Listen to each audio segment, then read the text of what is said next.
Hello friends, मैं मनीष कुमार आपके अपने यूट्यूब चैनल टीस24 में स्वागत करते हैं। आइए आज हम भौतिक विज्ञान के भाग 2 लेकर आए हैं और जो कि बल एवं गति से संबंधित है। ठीक, अगर आप लोग भाग 1 नहीं देखे होंगे तो प्लीज़ भाग 1 जाकर प्लेलिस्ट में देख लीजिएगा। आपको अवेलेबल हो गई है, वो कल ही अपलोड हो गई थी। भाग 1 जो टॉपिक था आपका, उसमें मापन से संबंधित क्वेश्चन उसमें देखे थे। तो चलिए शुरू करते हैं आज का वीडियो शुरू करने से पहले अगर आप हमारे चैनल पर नए हैं तो चैनल को सब्सक्राइब कर लीजिएगा और बेल आइकन का बटन दबाकर प्रेस कर लीजिएगा, जिससे कि आने वाले वीडियो का नोटिफिकेशन आपको मिलती रहे। और इस वीडियो को लाइक, शेयर और कमेंट जरूर कीजिएगा। तो चलिए शुरू करते हैं और देखते हैं बल एवं गति से संबंधित क्वेश्चन। ठीक, अध्याय 2 से। तो चलिए देखते हैं फर्स्ट क्वेश्चन। क्या कारण है कि व्यक्ति चट्टान पर प्रहार करते हुए चोटिल हो जाता है? तो इसका आंसर होगा प्रतिक्रिया। प्रतिक्रिया के कारण व्यक्ति है जो चट्टान पर प्रहार करते समय चोटिल हो जाता है। देखते हैं, तो इसका फैक्ट देखें तो न्यूटन के गति के तीसरे नियम के अनुसार सदैव प्रत्येक क्रिया के समान एवं विपरीत दिशा में प्रतिक्रिया होती है। इसीलिए जब कोई व्यक्ति चट्टान पर प्रहार करता है तो चट्टान द्वारा उसी परिणाम में एक प्रतिक्रिया बल लगाया जाता है। ठीक, जिसके कारण व्यक्ति चट्टान पर प्रहार करते हुए चोटिल हो जाता है। अगला क्वेश्चन देखते हैं। तो एक समान गति के साथ एक वस्तु क्या होगा? क्या एक समान गति के साथ एक वस्तु क्या हो सकती है? तो एक समान गति के साथ एक वस्तु त्वरित हो सकती है। क्या त्वरित हो सकती है? देखें इसका फैक्ट, यदि कोई वस्तु एक समान गति कर रही है तो उसका वेग नियत होगा। ठीक, उसका वेग नियत होगा।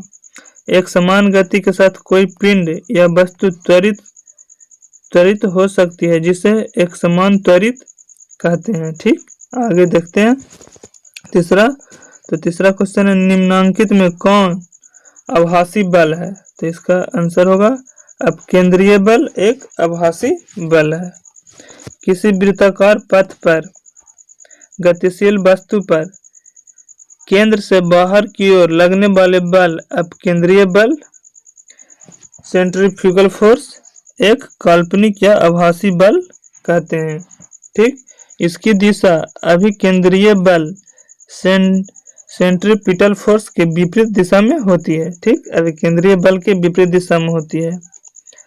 कपड़ा सुखाने की मशीन, दूध से मक्खन निकालने की मशीन आदि अपकेंद्रीय बल के सिद्धांत पर कार्य करता है। ठीक, कपड़ा सुखाने की मशीन और दूध से मक्खन निकालने की मशीन किस बल पर कार्य करती है?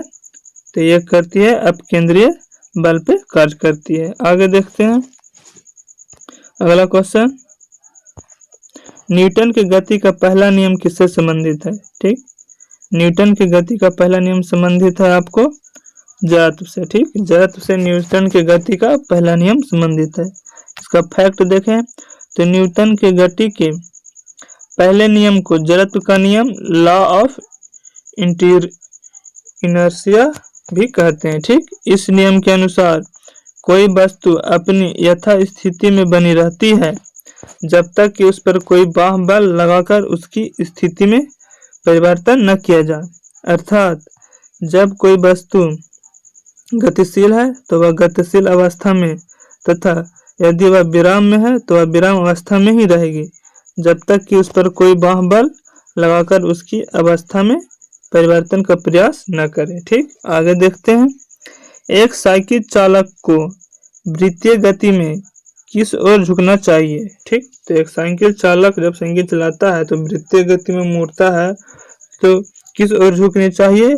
तो उसके केंद्र की ओर झुकना चाहिए। ठीक, इसका फैक्ट देखें तो जब कोई साइकिल चालक वृत्तीय पथ पर गति करता है तो उसे अपनी स्थिति को संतुलन के लिए ठीक अभिकेंद्रीय बल की आवश्यकता होती है।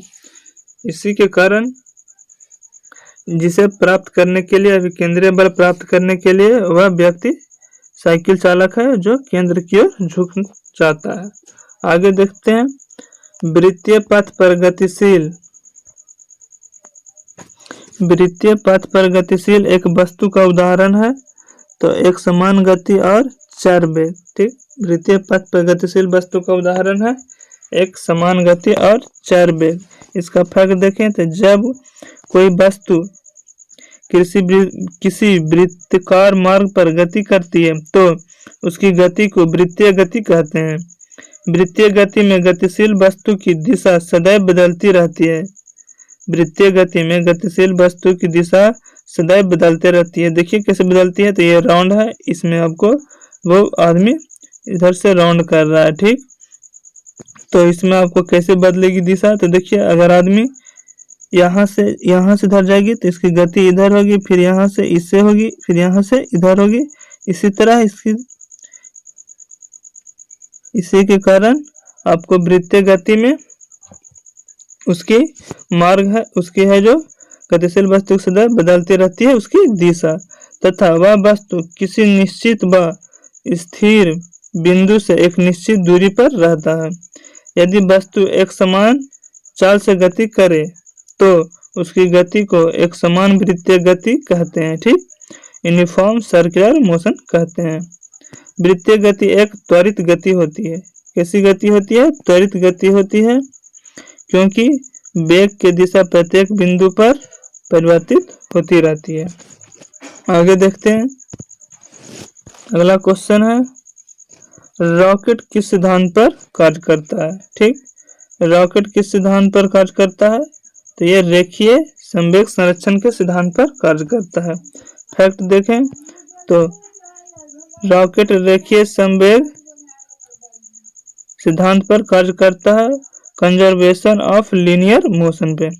यह सिद्धांत न्यूटन के गति के तीसरे नियम के अंतर्गत आता है। ठीक, रेखीय संवेग संरक्षण न्यूटन के तीसरे गति के नियम के अंतर्गत आता है। इस नियम के अनुसार प्रत्येक क्रिया के बराबर परंतु विपरीत दिशा में प्रतिक्रिया होती है। ठीक, अर्थात एक वस्तु में जितना संवेग परिवर्तन होता है दूसरी वस्तु में उतना ही संवेग परिवर्तित विपरीत दिशा में होता है। इसी कारण नीचे की ओर गतिशील गैस रॉकेट को ऊपर की दिशा में धक्का प्रदान करती है। रॉकेट से निकलने वाली गैसों के कारण रॉकेट का द्रव्यमान परिवर्तित होता रहता है, जिससे रॉकेट को आगे बढ़ने के लिए आवश्यक वेग व त्वरण प्राप्त हो जाता है। आगे देखें तो एक नाव जल में नहीं डूबेगी जब उसके द्वारा विस्थापित जल किसके बराबर होगा? उसके द्वारा विस्थापित जल किसके बराबर होगी? तो इसका आंसर होगा नाव के भार के बराबर। जब नाव जल में नहीं डूबती है, क्यों? क्योंकि वह उसके भार के बराबर जल को विस्थापित कर देता है। ठीक, आगे देखते हैं फैक्ट। जब एक नाव अर्थात कोई भी वस्तु किसी तरल में तैरती है तो उस पर उस तरल द्वारा ऊपर की ओर उत्प्लावन बल लगाया जाता है।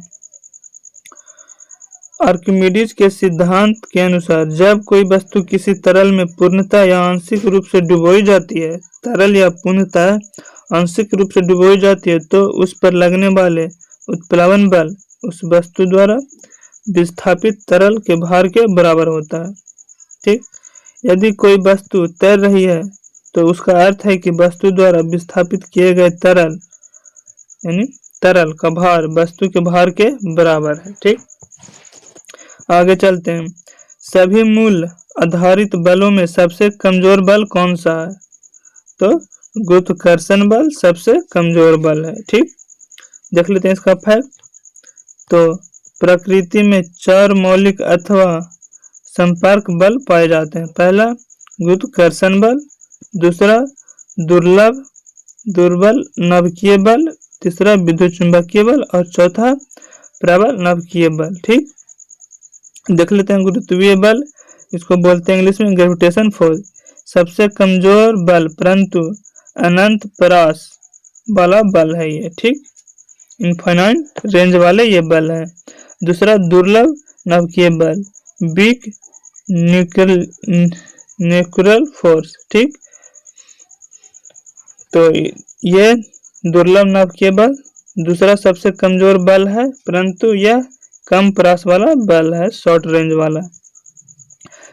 तीसरा विद्युत चुंबकीय बल, इलेक्ट्रोमैग्नेटिक फोर्स, शक्तिशाली बल है ये, परंतु अनंत प्रयास वाला बल है। बहुत ही शक्तिशाली बल है विद्युत चुंबकीय बल, इलेक्ट्रिक मैग्नेटिक फोर्स। प्रबल नाभिकीय बल, प्रबल नाभिकीय बल को देखें तो प्रबल नाभिकीय बल स्ट्रॉन्ग न्यूक्लियर फोर्स बोलते हैं इसको। यह सर्वाधिक शक्तिशाली बल, यह सबसे ज्यादा शक्तिशाली बल है, परंतु यह प्रयास बल है। सबसे ज्यादा शक्तिशाली बल कौन सी है, तो आपको बोलेंगे नाभिकीय बल सबसे ज्यादा शक्तिशाली बल है, और सबसे कमजोर शक्तिशाली बल तो गुरुत्वाकर्षण बल है। चलिए आगे देखते हैं। वृत्ताकार पथ पर गतिशील वस्तु यदि एक चरण पूर्ण करने में 1 सेकंड लेती है तो इसका औसत वेग क्या होगा। ठीक, तो इसका औसत वेग 0 हो जाएगी। ठीक, आगे देखते हैं। वृत्तीय गति में औसत वेग एक वस्तु द्वारा एक चरण पूर्ण करने के लिए 0 होगी। क्यों, तो वृत्तीय गति में विस्थापन 0 होता है, इसी के कारण उसकी 0 हो जाएगी उसकी वेग। आगे देखते हैं। प्रक्षेप का पथ कहलाता है, तो प्रक्षेप वक्र कहलाता है। ठीक, प्रक्षेप का पथ प्रक्षेप वक्र कहलाता है।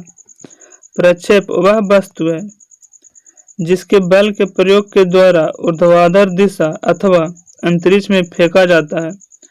प्रक्षेप गुरुत्वीय त्वरण के अंतर्गत एक ऊर्ध्वाधर तल में एक वक्र पथ कर्व पाथ पर गति करता है, जिसे प्रक्षेप वक्र प्रोजेक्टाइल कर्व कहते हैं। ठीक, आगे देखते हैं।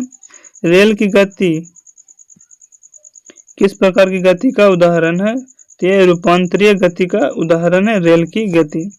रेल की गति रूपांतरीय गति का उदाहरण है, क्योंकि रूपांतरित गति में वस्तु को सभी भाग समान दिशा तथा समान समय में एक समान वेग से समान दूरी तय करती है। रूपांतरित गति कितने प्रकार की होती है, तो 2 प्रकार के, सरल रेखीय गति और वक्रीय गति होती है। ठीक, सरल रेखीय गति, जब गतिमान वस्तु एक सीधे रेखा में गति करता है उसे हम सरल रेखीय गति कहते हैं। जब गतिमान वस्तु एक वक्र रेखा में गति करेगी उसे हम वक्रीय गति कहेंगे। आगे देखते हैं। यदि एक वस्तु एक समान गति से वृत्ताकार पथ पर गतिशील है तो क्या होगा, तो इसका वेग परिवर्तित होता रहेगा। ठीक, इसका वेग परिवर्तित होता रहेगा। आगे देखें तो एक समान वृत्तीय गति यूनिफॉर्म सर्कुलर मोशन से गतिशील वस्तु की गति यानी स्पीड अपरिवर्तित रहती है, परंतु उसकी दिशा यानी डायरेक्शन लगातार परिवर्तित होता रहता है। इसलिए वस्तु का वेग में परिवर्तन होता रहता है तथा त्वरण 0 हो जाता है। ठीक, आगे देखते हैं।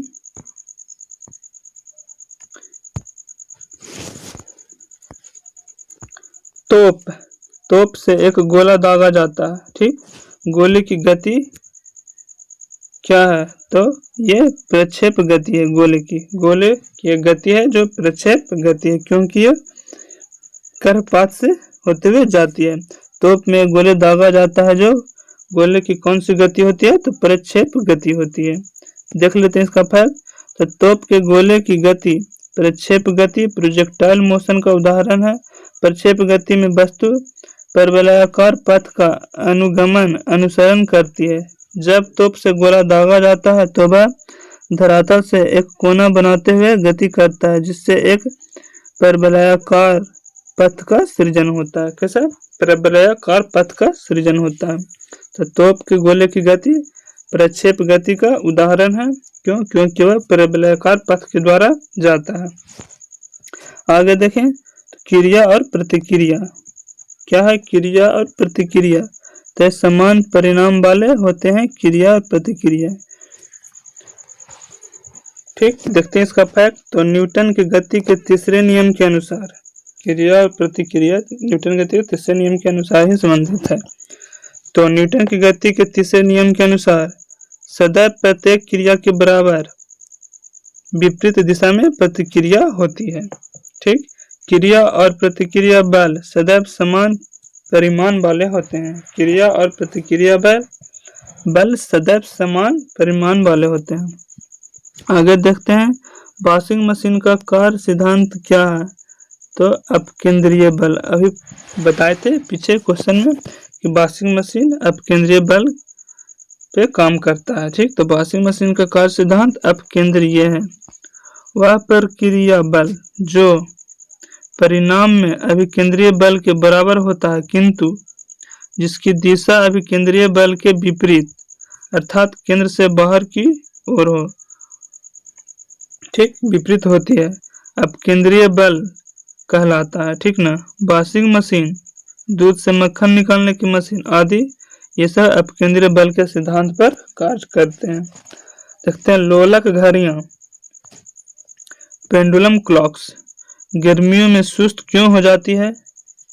तो लोलक की लंबाई बढ़ जाती है, इसके कारण वह गर्मियों में सुस्त हो जाता है। ठीक, आगे देखें तो गर्मियों में लोलक की लंबाई बढ़ने के कारण आवर्तकाल भी बढ़ जाता है उसकी लोलक की, जिसके परिणाम लोलक घड़ियां गर्मियों में सुस्त हो जाती है, स्लो चलने लगती है। आगे देखते हैं पृथ्वी पर प्लाइन वेग का मान क्या है। तो पृथ्वी पे आपको प्लाइन वेग का मान हो जाएगा 11.2 किलोमीटर प्रति सेकेंड है। इसका ऑप्शन डी होगा आंसर, 11.2 किलोमीटर प्रति सेकेंड होती है। ठीक, पृथ्वी के प्लाइन वेग का मान। ठीक है, तो आज का वीडियो इतना ही था। क्वेश्चन लेकर आए थे, ये क्वेश्चन बहुत ही महत्वपूर्ण था सभी एग्जामों के लिए। जो हम भौतिक विज्ञान से आपका भाग 2 था, बल एवं गति से संबंधित टॉपिक थी, बल एवं गति। तो चलिए आज का वीडियो यहीं समाप्त करते हैं। समाप्त करने से पहले अगर आप इस वीडियो को देख रहे हैं तो प्लीज़ इस वीडियो को लाइक कर दीजिएगा और अपने दोस्तों के साथ शेयर ज़रूर कीजिएगा। और ये वीडियो आपको कैसा लगा कमेंट भी ज़रूर कीजिएगा। और आप इस चैनल पे अगर नए होंगे तो इस चैनल को सब्सक्राइब कर लीजिएगा। उसके बगल में बेल आइकन का बटन होगा, उसे प्रेस करके ऑल कर लीजिएगा, जिससे कि आने वाले वीडियो का नोटिफिकेशन आपको मिलती रहे। तो चलिए आज का वीडियो यहीं समाप्त करते हैं और मिलेंगे फिर अगले नेक्स्ट वीडियो में अगले टॉपिक के साथ, जो होगी ऊष्मा से संबंधित। किससे संबंधित होगी? ऊष्मा से संबंधित होगी अगला टॉपिक भौतिक विज्ञान में। तो चलिए तब तक के लिए जय हिंद, जय भारत।